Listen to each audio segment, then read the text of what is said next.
अम, YouTube के मशहूर creator Ranveer Allahbadia इस वक्त ज़बरदस्त विवादों में घिर चुके हैं।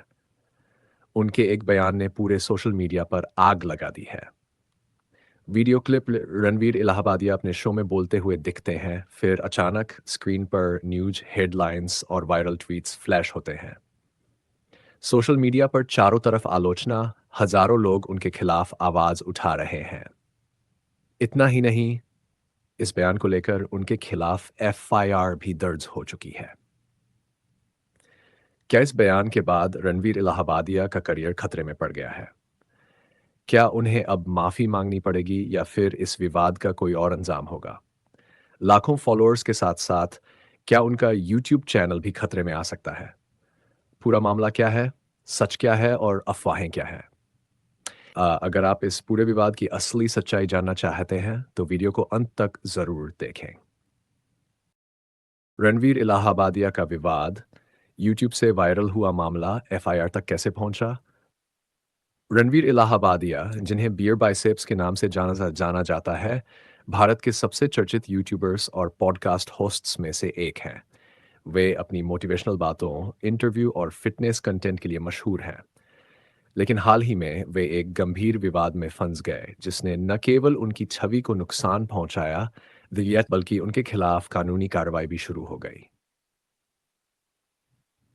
हुआ। ये विवाद तब शुरू हुआ जब रणवीर ने कॉमेडियन समय रैना के शो इंडियाज गॉट लैटिन में एक विवादित टिप्पणी कर दी। ये कॉमेडी शो था जहां सेलिब्रिटीज को हंसी मजाक वाले माहौल में बातचीत के लिए बुलाया जाता है। शो के दौरान रणवीर ने एक ऐसा सवाल पूछा जो कई लोगों को आपत्तिजनक लगा। उनकी टिप्पणी ने धार्मिक और सामाजिक भावनाओं को ठेस पहुंचाई, जिसके बाद सोशल मीडिया पर लोगों की कड़ी प्रतिक्रिया देखने को मिली। सोशल मीडिया पर गुस्सा।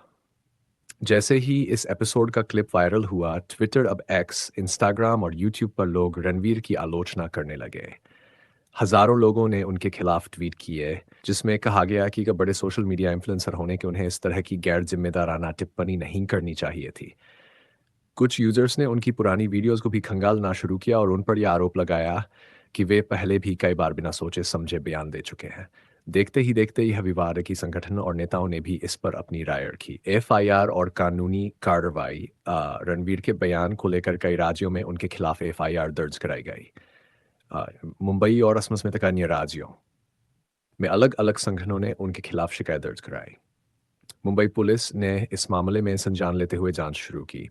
असम में भी मामला दर्ज हुआ, जहां कई संगठनों ने रणवीर की टिप्पणी को अस्वीकार्य बताया। दिल्ली और अन्य राज्यों में भी प्रदर्शन हुए, जहां लोगों ने उनके खिलाफ कार्रवाई की मांग की। यूट्यूब और सरकार का दखल। अ, जब ये मामला बड़ा होने लगा, तो सूचना एवं प्रसारण मंत्रालय ने इस पर ध्यान दिया। मंत्रालय ने यूट्यूब को निर्देश दिया कि इस विवादित एपिसोड को हटा दिया जाए। कुछ ही घंटों के भीतर इन इंडियाज गॉट लिटेंट का वह एपिसोड यूट्यूब से गायब हो गया। इस विवाद के बढ़ने के बाद रणवीर इलाहाबादिया को अपनी गलती का एहसास हुआ और उन्होंने सोशल मीडिया पर एक वीडियो जारी कर माफी मांगी।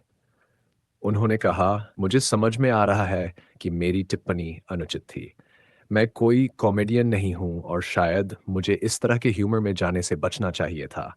मेरा इरादा किसी की भावनाओं को ठेस पहुंचाने का नहीं था, लेकिन अगर ऐसा हुआ है तो मैं माफ़ी चाहता हूँ। हालांकि उनकी माफ़ी के बावजूद सोशल मीडिया पर लोग दो गुटों में बंट गए। कुछ लोगों ने इसे रणवीर की गलती माना, जबकि उनके समर्थकों का कहना था कि यह सिर्फ एक मजाक था और इसे इतना बड़ा मुद्दा नहीं बनाना चाहिए। रणवीर इलाहाबादिया का करियर पर असर। इस विवाद के बाद सबसे बड़ा सवाल यह है कि क्या इससे रणवीर इलाहाबादिया के करियर पर असर पड़ेगा? उनके यूट्यूब चैनल पर सब्सक्राइबर्स की संख्या में गिरावट आ सकती है। बड़े ब्रांड्स जो उनके साथ काम कर रहे थे, अब इस विवाद को देखते हुए दूरी बना सकते हैं। यूट्यूब और अन्य प्लेटफॉर्म पर उनकी छवि को नुकसान हुआ है, जिससे उनके आने वाले प्रोजेक्ट्स पर असर पड़ सकता है। हालांकि यह भी सच है कि सोशल मीडिया पर विवाद ज़्यादा दिनों तक नहीं टिकते। अगर रणवीर आने वाले दिनों में समझदारी से अपने ब्रांड को फिर से मजबूत करने की कोशिश करते हैं, तो हो सकता है कि यह विवाद धीरे-धीरे ठंडा पड़ जाए। निष्कर्ष। रणवीर इलाहाबादिया का ये विवाद ये दिखाता है कि सोशल मीडिया पर हर शब्द का बहुत गहरा प्रभाव पड़ सकता है। किसी भी बड़े इन्फ्लुएंसर को बोलने से पहले सोचने की ज़रूरत होती है, क्योंकि उनकी कही गई कोई भी बात लाखों लोगों तक पहुंचती है। अब देखने वाली बात यह होगी कि रणवीर इस विवाद से कैसे उबरते हैं। क्या उनकी माफ़ी काफ़ी होगी? या फिर ये विवाद उनके करियर के लिए एक बड़ा झटका साबित होगा? आपकी क्या राय है? क्या आपको लगता है कि रणवीर को इस गलती के लिए माफ़ किया जाना चाहिए या फिर उन्हें इसकी बड़ी सज़ा मिलनी चाहिए? एक कमेंट में अपनी राय ज़रूर दें। हमारे चैनल सोनू अग्रवाल सफ़र को सब्सक्राइब ज़रूर करें और बेल आइकन को प्रेस करें ताकि आपको हर नई स्टोरी की अपडेट मिलती रहे। अपनी राय हमें कमेंट में ज़रूर दें।